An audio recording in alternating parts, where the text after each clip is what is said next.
Hello and welcome to Steel Mint Engage 3.0, the virtual connect. Engage 3.0 is a 4-day online event being held from the 1st to the 4th of November 2022. We will explore a gamut of topics ranging from steel, iron ore, scrap, coal, ferroalloys, non-ferrous, and relevant issues like carbon emissions. We will discuss changing market dynamics of finished steel and raw materials to facilitate decision making. We will raise pertinent queries and try to find logical answers to the same. The topic for this session is how will India's steel demand pan out in the short to medium term? I'm Madhumita Mukherjee, editor Steel Mint, your host for the webinar. And I'm Nishtha Mukherjee, General Manager, Steel and Iron Ore Vertical, who will jointly host this session. I would also like to thank the Ministry of Steel and Indian Steel Association for their logo support. We will also take up the audience queries at the end of the session. So I'm requesting all of you to stay tuned and send in your queries in the chat box, and we will take them up in the good time. Please do mention your name and company name when you send in your queries. This year, especially since the start of the new fiscal, has seen some tectonic changes taking place amid the Russia-Ukraine war and some domestic policy changes as well. The World Steel Association, in its updated short-range outlook for 2022-23, forecasts steel demand will contract by 2.3% in 2022 to 1.79 billion tons and grow by a mere 1% in 2023 to 1.84 billion tons. The forecasts reflect the repercussions of the persistently high inflation and rising interest rates globally amid the geopolitical situation surrounding the Russia-Ukraine war. Closer home, the 15% export duty changed the emphasis back, or rather, I would say, shifted the emphasis back on the domestic market, but which has been performing moderately in a post-COVID scenario. So, where are the opportunities? What sort of government initiatives are further required to drive up demand in the remaining part of the current fiscal? How are inflationary pressures and a sliding currency impacting steel demand? How does the near to short term look like? I think a lot more queries will be answered as we listen to two of our esteemed panelists for the afternoon. They are Mr. Shantimoy Chattopadhyay, Head of Procurement, GR Infra Projects, and Mr. Sushil Pradhan, Chief Marketing Officer, Jindal Steel and Power. I now welcome Mr. Shantimoy Chattopadhyay, Head of Procurement, GR Infra Projects, to say a few words. Mr. Chattopadhyay is a strategic sourcing and procurement leader with 27 years of total experience, 15 years in EPC procurement and supply chain management across power, steel, cement, and infrastructure sectors, 8 years in commodity and category management, and 4 years in project management. Welcome, Mr. Chattopadhyay. Thank you very much, Madhumita. It's really an honor and privilege to be a speaker here in this platform. And I just wanted to share a few things regarding the steel demand in the upcoming days in the Indian market, and also the impact of the global scenarios because of the supply chain disruptions which has happened due to this Ukraine war, and also the probability of a further unrest situations in the South China Sea with this Taiwan and China tensions cropping up. But nevertheless, with all this, I think, as you correctly said, that post-COVID, the scenario in the Indian infrastructure sector has been moderate. If even if there is no phenomenal demand growth which is anticipated in the current year or the next fiscal year, but at least there are the sustainability of the demand which continue to happen in Indian infrastructure sector. And by the grace that we have overcome the COVID in a very methodical manner, and now the projects are also moving in a positive directions. So I believe the steel demand in India will continue to remain strong. Of course, there are pressures in the input cost of the steel making. So there will be there will be a cost pressures also. But again, what we saw in recent past, the cost was skyrocketing because of the supply chain disruptions. The price of the coal and the other raw materials also was erratic. The oil was also a very erratic. It was adding a very factor on that cost. So what we found that from that scenario, with the change in the government policy, like the export duty and the import duty on certain products, which has been modified, we found that there was a relaxation to the contracting organizations, which of late has created some kind of comfort to the contracting organizations, and thereby promoting the tempo in the infrastructure segment. And I believe this is now we are in the Q3 and Q4. The demand will continue to remain strong, because these two are the quarters where we find that steel is normally at a very strong note. It starts. Of course, that it will not be like the previous time when Q3 and Q4 used to be very bullish. Even if it is not bullish, but it will remain strong. And with that, whatever the backlogs that we had in the Q1 and Q2 and the monsoon period, so those backlogs by all the contracting company, they will try to mitigate in these 2 quarters. So I see a very positive side in terms of the productivity in the construction segment and the infrastructure. And at the same time, the steel also will continue to do well. So that is the scenario. Now coming to the domestic scenario of the steel manufacturing. So we have found that there are a good number of main steel producers which are doing well. So capacity augmentation point of view, we are even if the new capacities other than the Tata and the JSW are not happening right at this moment, but at least the augmented capacity right now is good enough to meet the steel requirement in the near future. The secondary market, which are predominantly the scrap-driven market, are also a lot of players have been inducted in recent times in the national highway projects. You might have seen that a lot of people have been recently been approved as a blanket, given as a blanket approval by the Ministry of Road Transport, and the NHI have given them. So that is also a boost to the steel manufacturers side, and I believe this will continue to create some kind of competition also, and a very good scenario, healthy scenario is going to come in the near future. Thank you so much, Mr. Chattopadhyay. That was really an optimistic outlook, I think, what we can expect in the remaining 2 quarters for this fiscal, especially with the construction and infrastructure point of view. So we will definitely come back to you for more views on the construction and infrastructure sector during the panel discussion. Now I request Mr. Sushil Pradhan, Chief Marketing Officer, Jindal Steel and Power, to make his presentation. Mr. Pradhan is a gold medalist from Xavier Institute of Management, Bhubaneswar, and BE from NIT Raipur, with over 24 years of experience in sales and marketing of steel products. Over to you, sir. Okay. Thank you, Nishtha. Thank you, Ms. Madhumita Mukherjee, and thank you, Chattopadhyay sir. It was a very optimistic view, and it's always good to listen from the consumer side. And if consumers are optimistic, it's music to our ears, to the steel suppliers, right? So, Nishtha, are you putting the presentation or? As you wish, sir. I mean, you can share it as well.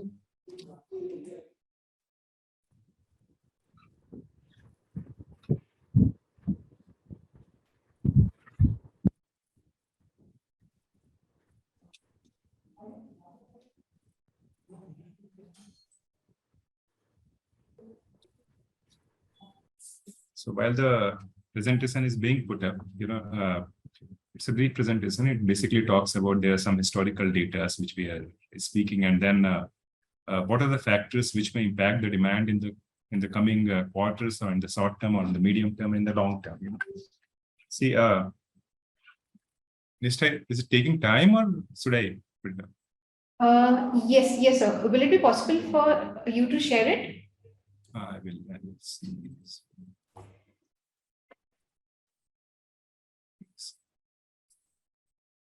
Just check up.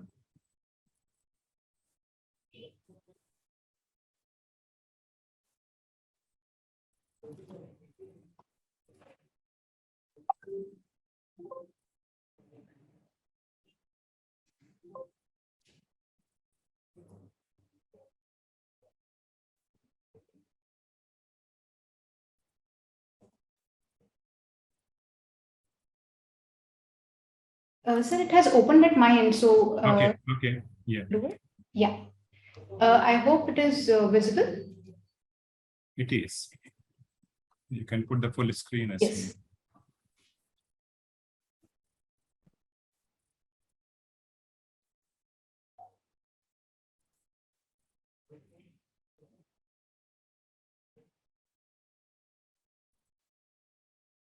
I hope it is visible, sir.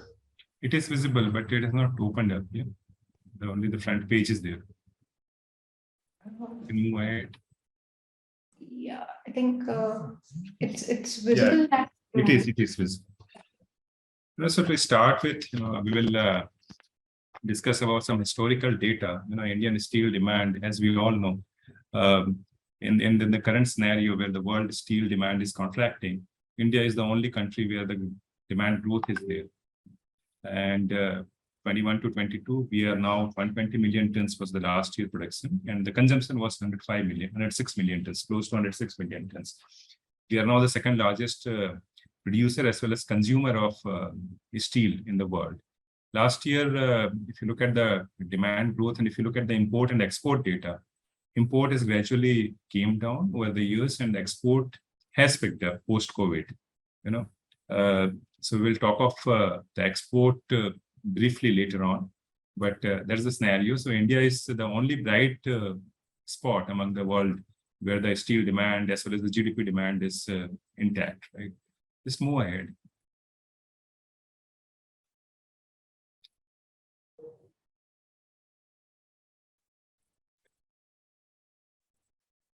It's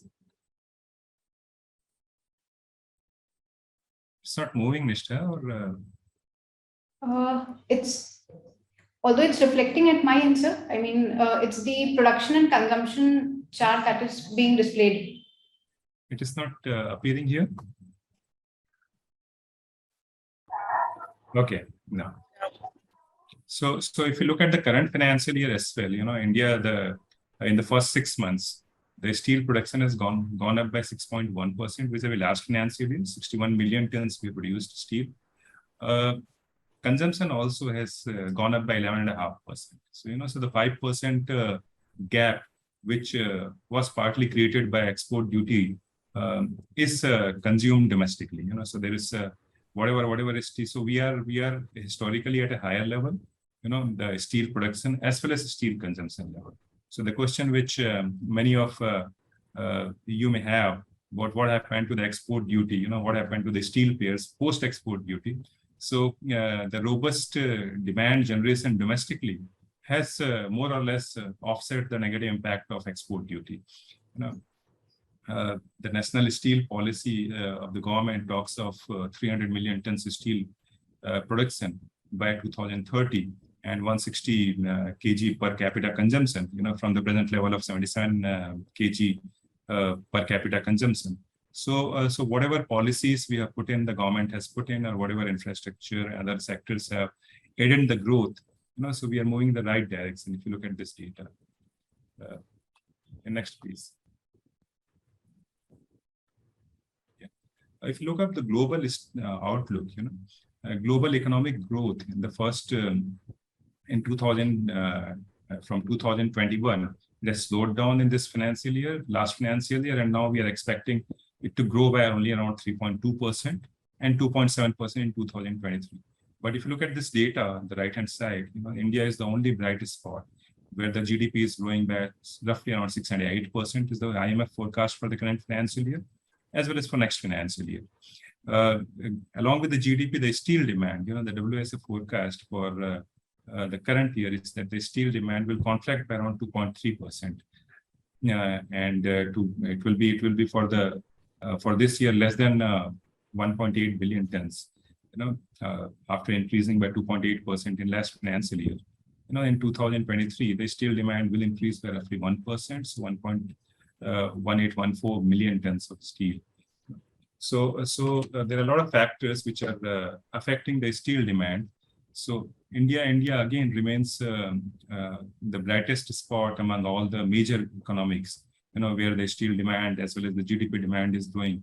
Steel demand is growing by double digit in India in the first financial year, as we see in the consumption growth. So there are a lot of issues which we have discussed. The geopolitical tension which is happening globally, the energy crisis in Europe, which is impacting, which is highly impacted the consumer demand in Europe, consumption demand in Europe. The US inflation, which is at a historically higher level, and now we are again expecting in the next monetary review the interest rate to go up by 0.75%, for the fourth straight time. So these are all the factors, and then the China slowdown, the COVID impact induced slowdown in China, the lockdowns in China. So China demand has contracted by 6.6% in the first 6 months of the financial year. So these are some of the factors which are impacting, which are having a global impact on steel prices globally, as well as the steel demand globally. Next, please. Yeah. So if you look at the global manufacturing PMI,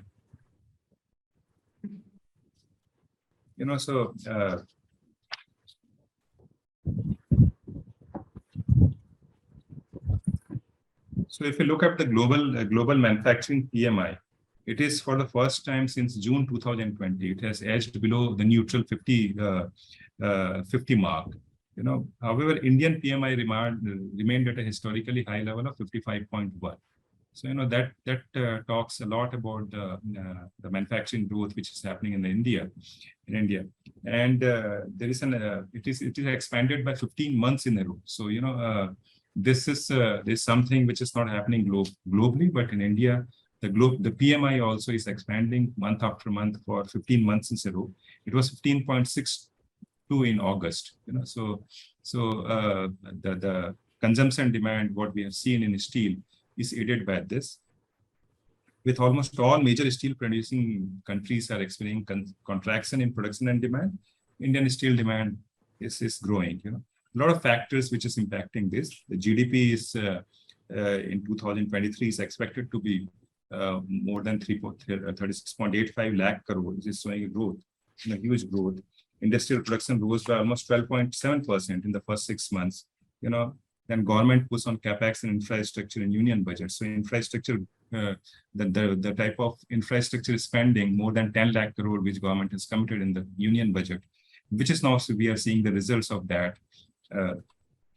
And steel demand in the first 6 months is grown by 11.1%, and we are expecting the demand to remain in double digits, the demand growth to remain in double digits. So what are the factors favoring the huge demand in steel?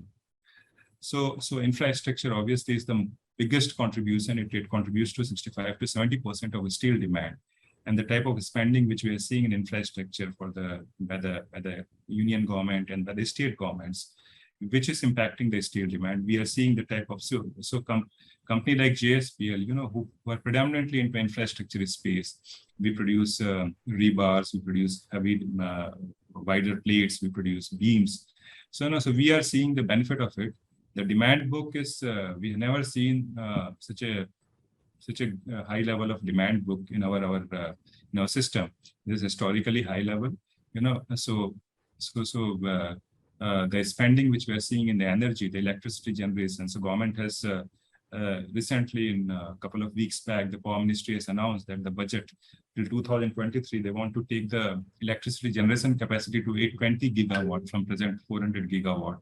It's almost, we are talking of doubling the electricity generation capacity.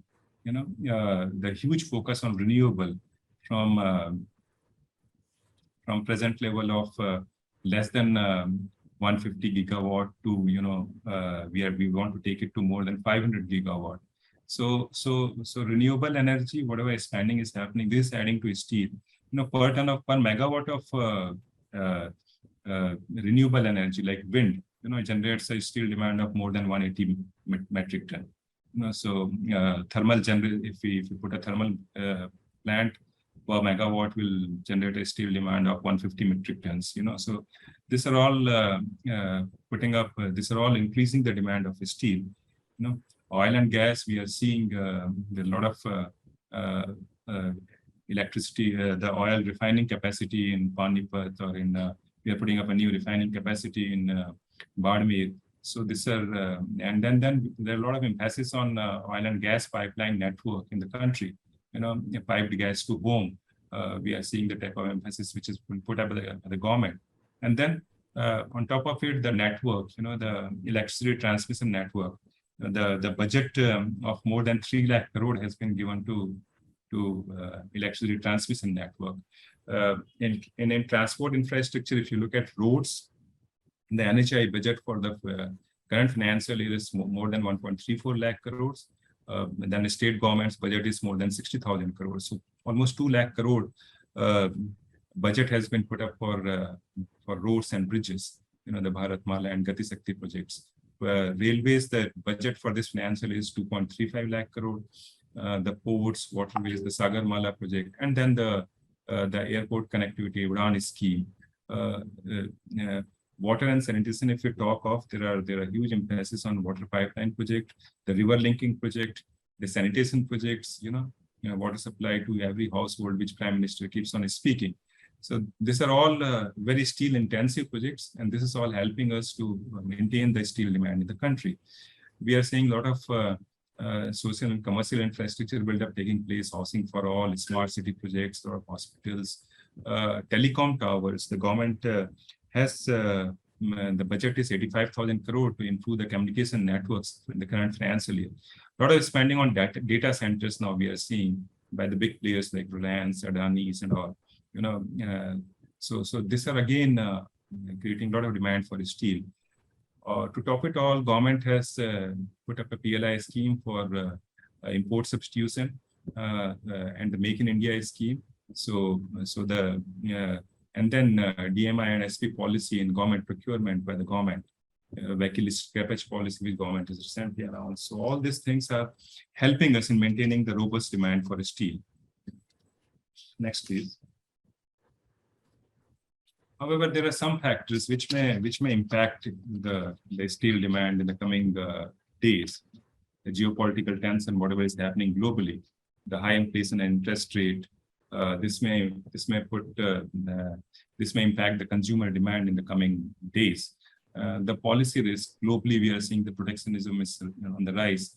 In India, we have put export duty on our steel. So these are the factors which may impact the steel demand. And the COVID again, in China, whatever we are seeing, it may impact anywhere, right? So these are some of the factors which may act as an impediment to steel demand. But overall, we are seeing a very positive environment. We are seeing a very robust demand for steel. The inventories are under control. The steel demand is good. So for the sector overall, we are seeing good days. Thank you. Thank you so much, Mr. Pradhan. That was really an insightful presentation. Again, from Mill's perspective also, I can understand that the remaining quarters look very optimistic, be it the projects that are being lined up, Gati Shakti, Bharatmala, and of course the PLI scheme definitely seems to be boosting the India's steel demand for sure.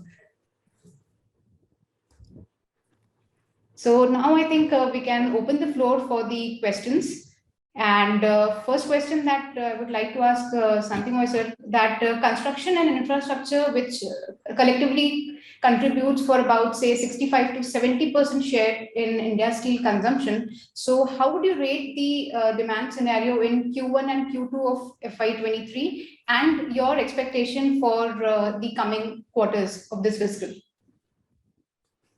Yeah, as I said, like this is the most productive quarter, this Q3 and Q4. Now that we are after the festive season, and the COVID is also passed away, then this monsoon is also not there. So this 5 months, particularly this the remaining 5 months, definitely there will be a huge pressure on to jack up the revenue, whatever the backlogs that we had in the past 2 quarters and the uncertainties. So we believe that these 2 quarters, there will be a revenue pressure, there will be a continuous growth in our productivity, and which will in turn have a demand surge in the steel.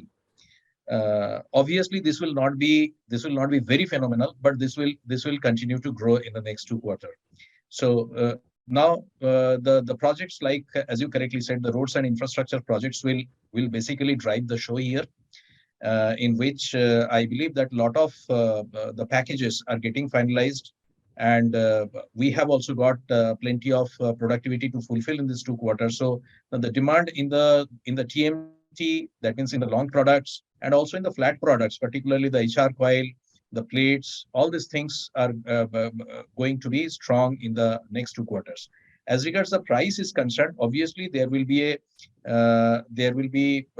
means we don't see that there will be a huge surge in the prices because of not many factors, as we saw. So price will continue to remain in a stable condition, excepting a little positive movement in these 2 quarters, which is normal because of the productivity jackup.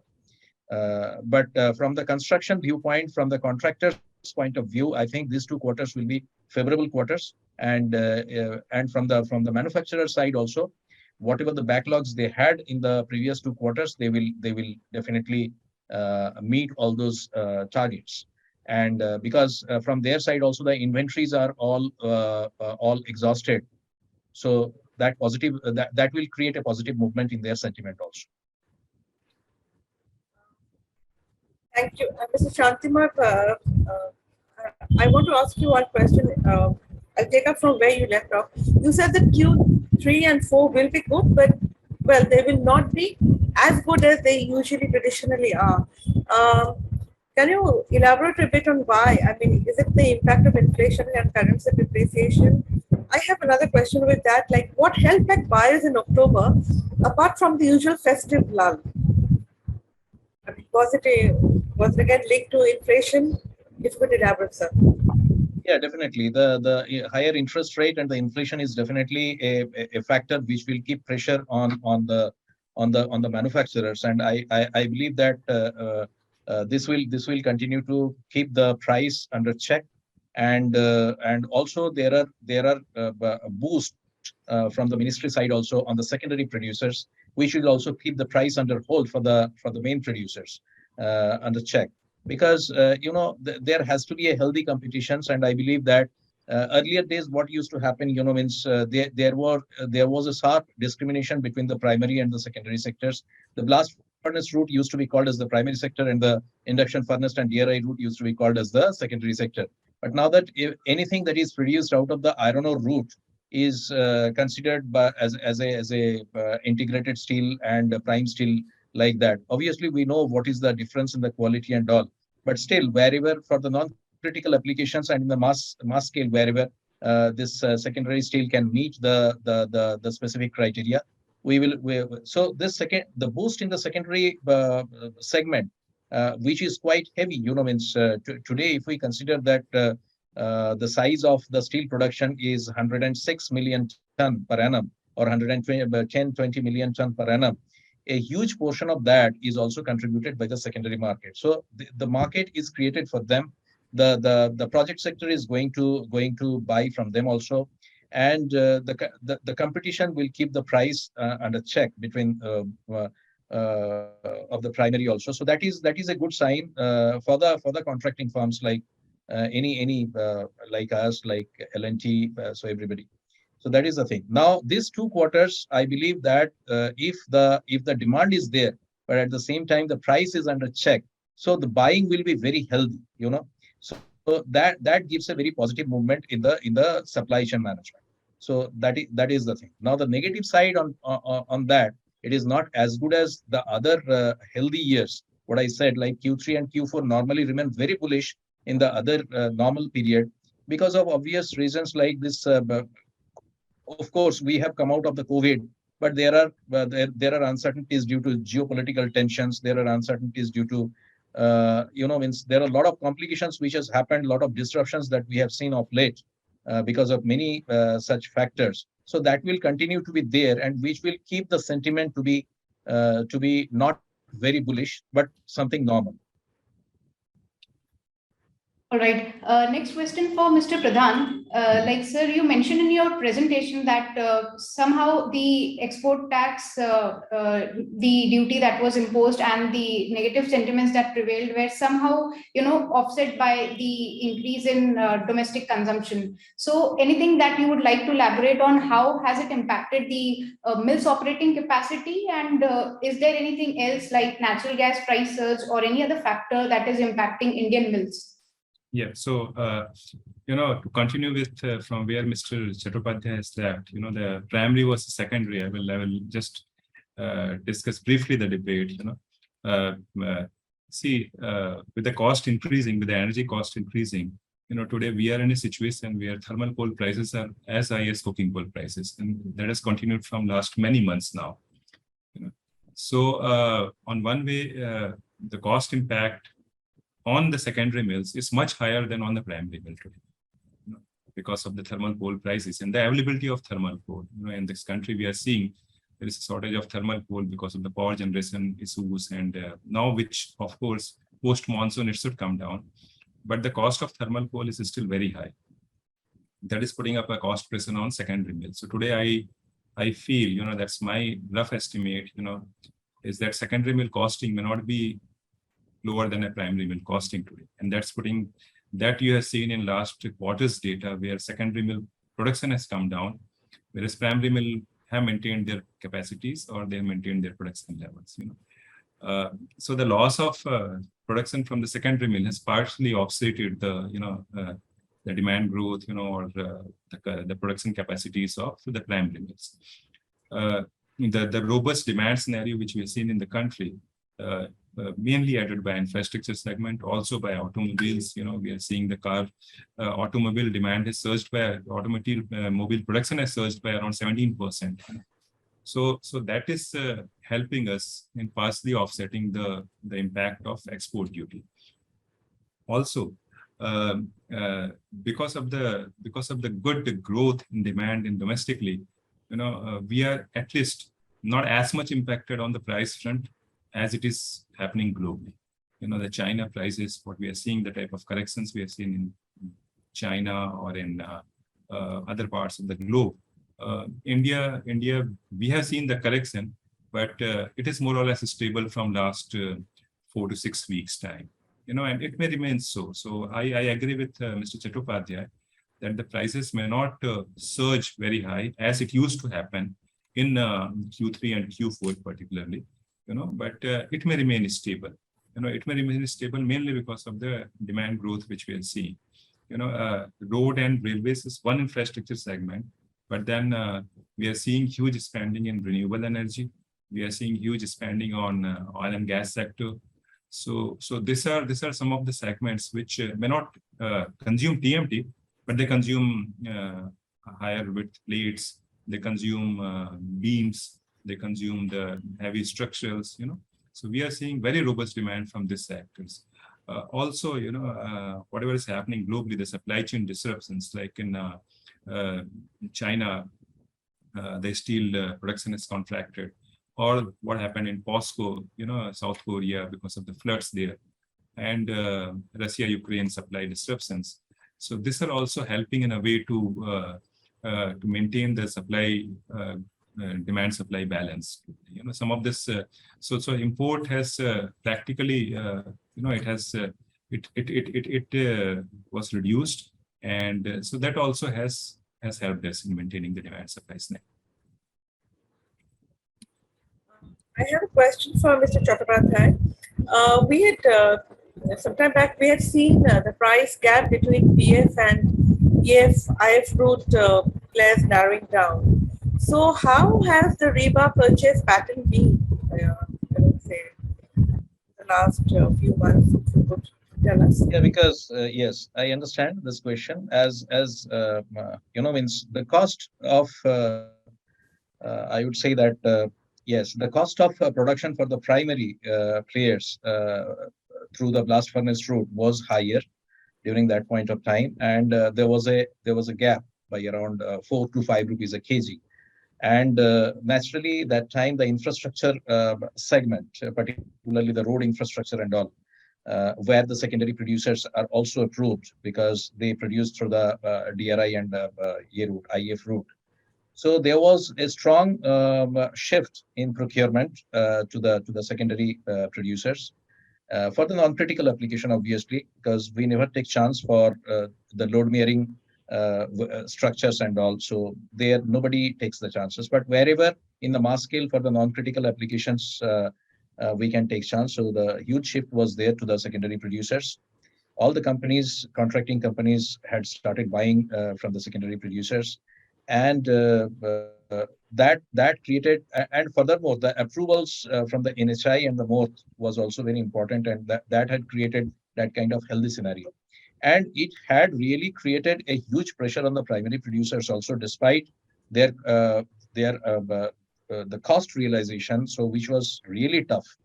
But they had to keep their price under check to whatever extent they could.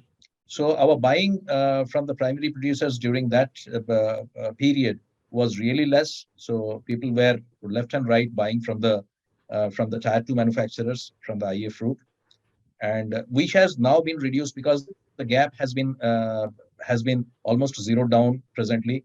But again, with the strong demand push, means all the primary producers, if you talk about any single primary producers, as far as the long products like TMT is concerned, they produce hardly 2 lakh to 2.5 lakh ton per month. So all put together, 5-6 producers also, it is something around 12 to 15 lakh ton per month. But the demand is very high. So naturally, it will continue to give kind of, means the opportunity to the secondary segment also. So even if they have downsized the production, but whatever they produce, that is being sold out. So such is the healthy situation right at this moment because of the stable demand. Thanks. Mr. Pradhan, one question, already you mentioned that the upcoming quarters look optimistic in terms of demand, especially domestic demand. So how do you see the inventory levels of mills changing in the coming quarters? Okay, so there has been a slight inventory pile up. Inventory has gone up by around, I would say, roughly less than 1 million ton in this 6 months period. But with a strong demand coming in in Q3 and Q4, which are traditionally a good demand months, I feel the inventory will bottom out again and will reach to April level. The inventory pileup is more into flat products than into long products, And long product, there is hardly any inventory pileup. We are in rebars, all the primary mills are, last month, Mr. Chattopadhyay will agree that we were all hand to mouth at inventory level, So flat product, of course, we have some inventory pileup, but that we feel, will go away in this 2 quarters. Yeah, and that is helping us in maintaining the stable prices in domestic market. Can I ask you, Mr. Pradhan, as an extension of that question, you said that last month inventory, it was hand to mouth, kind of. So was it due to the production cuts that the mills had undertaken? See, none of the mills, no, we have not, barring the annual shutdowns, which we usually take during monsoons, all the mills, because those are the low demand months. Barring those regular shutdowns, there was no cut by any primary mill. Rather, last month, our production was at the highest level. And so I think for the other mills also. So there was no production cut as such. If you look at the production data also in the first 6 months of the financial year, the overall steel production, there is not any negative growth as far as the finished steel production is concerned. Even on the quarter to quarter also, there was no negative growth. So there was no cut as such. Nonetheless, mills did go for maintenance shutdown ahead of schedule, I think. So that was because we were expecting in some of the mills we have preponed the shutdown, mainly because we were expecting a very healthy demand in Q3 and Q4. So we didn't want to, and all the festivals were fallen in October. So that's a good thing that all the festivals are behind, and we are looking very, very robust demand. So we didn't want to take chances during good demand times and to suffer our consumers. So that's why we preponed some of the shutdowns. That's all. Thank you I'll so just add much. here one thing, like where from Mr. Pradhan has left. Actually, there was some issue in the JSPL. In fact, from the customer point of view, I know because of the huge surge in the price just post the Ukraine war. Mhm. The steel plates went up to the extent of 85,000, 86,000 rupees a ton. Mhm. And this I am talking about the meal plates. And because of that higher price realization, all the manufacturers were pulling their the mills to more than its means capacity. Like, and there was a means continuous production in that. At one point of time, we had also suffered quite a lot because having given an order, their mills was shut down because the plate mills at Raigad was shut down because of the huge pressure on that plate mills, and it was shut down for a considerable period of time, and there was a huge jamming of the slabs, which because they could not really stop the casters. So the caster was continuously producing the slabs, and the slabs got jammed. And later on, it was quite an issue even to find the exact slabs that is required by different customers. So we faced quite a lot of issue. No, I think so. There are a lot of issues which, but we don't. One thing is we don't. Casters, we have multiple casters. So we do the balancing. So we don't keep raw material inventory. As such, there must be some issues. So I will. I don't actually.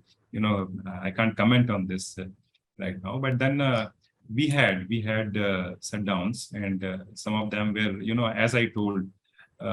As Mr. Chattopadhyay is also saying, last full year, in some of the mills, we didn't have any shutdowns. So the resultant effect was that we had to take a long shutdown in this financial year.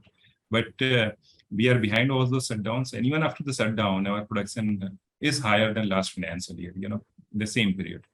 So I'm talking of the steel, crude steel level or finished steel level.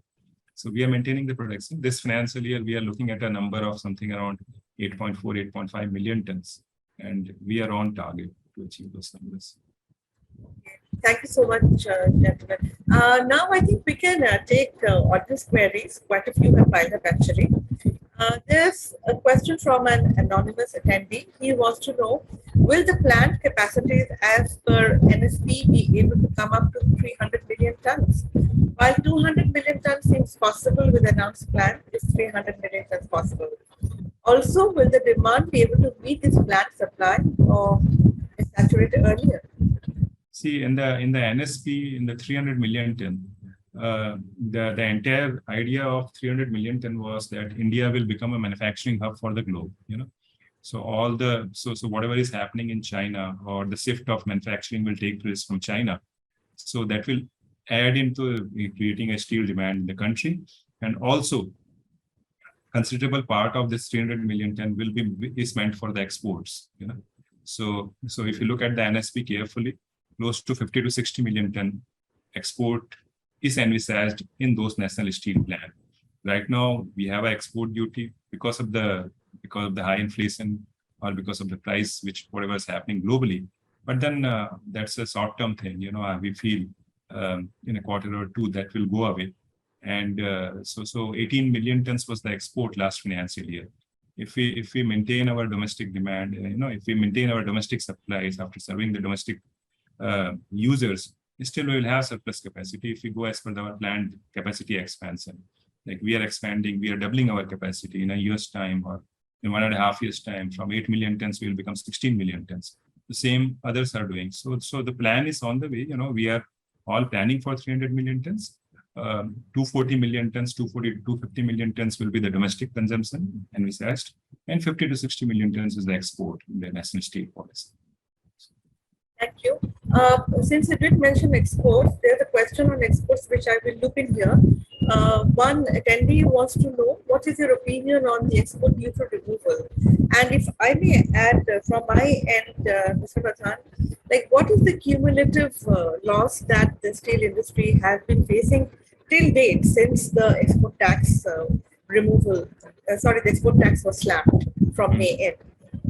See, only loss I would say is that on the contracted quantity, whatever duties we had to pay, all the steel mills. because that was the real loss which we had on the contracted quantity. Because beyond that, whatever we produced, we could sell in the domestic market. So the domestic, as I told earlier, domestic demand has helped us in maintaining whatever production capacities we had. So you can't say we had any major loss because of the export duty. Today, knowing the global situation and knowing the global demand, even if the export duty is not there, exports would have come down. It would not have been to a, and then considering the robust demand domestically, all the steel mills would have, looked domestically for their steel products. So I won't say there will be a major loss if we can calculate, that way. Only loss I would say is the duties which we paid on the contracted quantities which we supplied in the month of May and June. So you mean to say there will not be any impact as such on the There will be, but top it's line for difficult to quantify that way, right? It's difficult to quantify.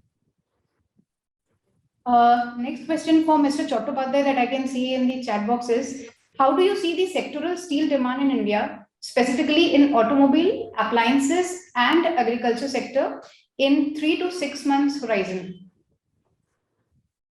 I don't think I am the right person to answer this. I think Mr. Pradhan has to answer. So, we are having a very good monsoon for this year as well, right?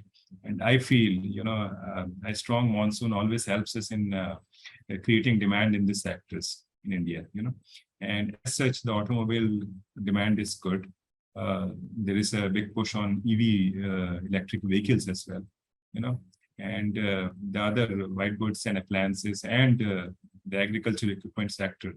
So a robust monsoon will add. So I feel the next 6 months, the demand will be very, very good in the sectors also. And for Mr. Pradhan, there's a question from Aditya Raj from Steel Mint, and he's actually he's voicing my query actually. Though you did speak on prices, what will be the steel price outlook for the rest of this quarter? And if I may add for Q4, current fiscal Q4, what will be the price outlook? I think the prices will remain stable. Although in the last 4 weeks, if you look at the China prices, it has got corrected by more than $30, So that may put some pressure on prices, particularly on flat products, which is more linked to global prices. So there may be slight price correction in HR coil, but in products like plates or products like rebars or structures, I feel the prices may remain stable, although there is a cost pressure. Coking coal again has crossed $300, so there will be a cost pressure on prime producers, but I don't think anybody will pass on a great part of this cost to the consumers. It may remain stable, barring a 500 to 1,000 rupees here or there price increase or decrease. It may remain more or less stable. So this slight price increase that you're talking about, that can happen in this current quarter itself, or that may happen immediate as well. Some price correction, price increase. So your basic inventory levels are very low. Okay, so are mills bracing for an immediate price hike of 500 to 1,000? We are. That's what you're trying to say. Okay. That's what I'm trying to say. So in this month itself, we can see something like that. Yeah, today is first, so we may come to know. Right. Ishna, you want to take over?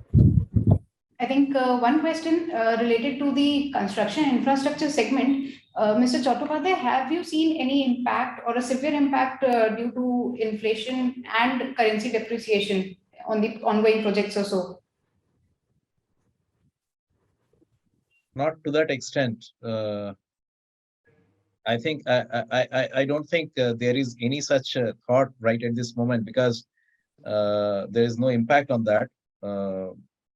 Because all the companies, whatever the backlogs they have in the previous 2 quarters, has to jack up their productivity and has to secure the revenue for the next 2 quarters. So there is as such no impact, means no negative negativity on the productivity or any holdback kind of scenario for the contracting companies.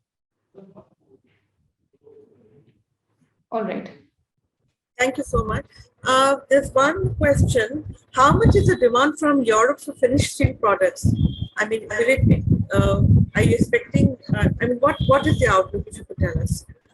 So European demand has contracted, because of the type of energy crisis which Europe is facing. So, and then on top of it, part of Europe, so some of the specific segments, Europe demand is still robust. Like because of the energy crisis, they are spending huge amount of money on renewable energy, and on the grid. So that's so the heavy plate demand is very robust. Italy demand somehow is much better than European demand. So the rest of Europe demand. So that's one. So there are the pockets of demand in Europe, but overall the demand is very, very subdued. So there was expectation of pre-winter restocking, so that has not really happened across the board. That is not taken place. That is not taken place. So when do you see a turnaround? We see at least for a quarter, we are not seeing any turnaround in European demand. We are still exporting some of the plates for renewable energy sector or wind sector to Europe, or the specialty plates, the high tensile plates or rock conventional tempered plates, those which were traditionally being produced by European mills. So that position has become vacant. So we are still supplying those plates to Europe, but not to the extent which we used to do earlier. Because one is that the restocking has not started yet, and the demand itself is very, very subdued. We are expecting at least one quarter it will take. So maybe next quarter we will see good demand. That is Q1 of calendar 23. And,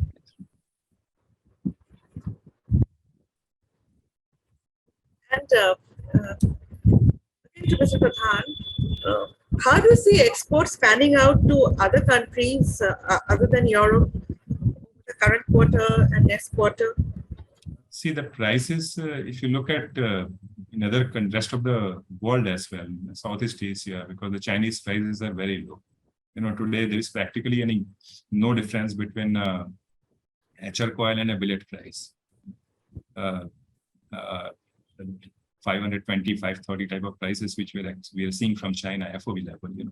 So that type of prices is practically difficult to export from India to any of the countries. And with export duty to being there. So even if export duty is not there, those prices are very, very low to make any margin.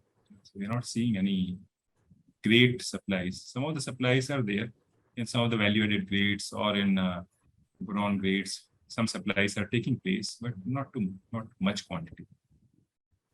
And to see some of the numbers, like in the first 6 months of this financial year, the total export, I believe, is somewhere around 2.5 or 3 million tons only, as against 9 to 10 million tons last financial year in 6 months' time. That type of demand degrowth has taken place from India.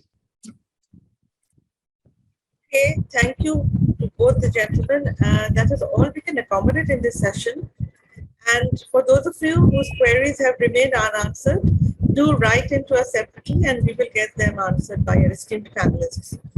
Hope you'll enjoy this webinar on how will Indian steel demand pan out in the short to medium term. A very warm thank you to Mr. Chattopadhyay and Mr. Pradhan for agreeing to attend the session. Thank you, Nishtha Mukherjee, for joining in. A big thank you again to the Ministry of Steel and the Indian Steel Association for their logo support.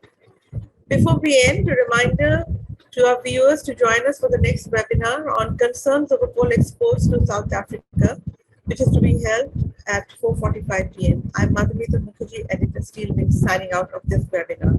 Thank you once again. Thank you. Thank you so much. Thank you. Bye-bye.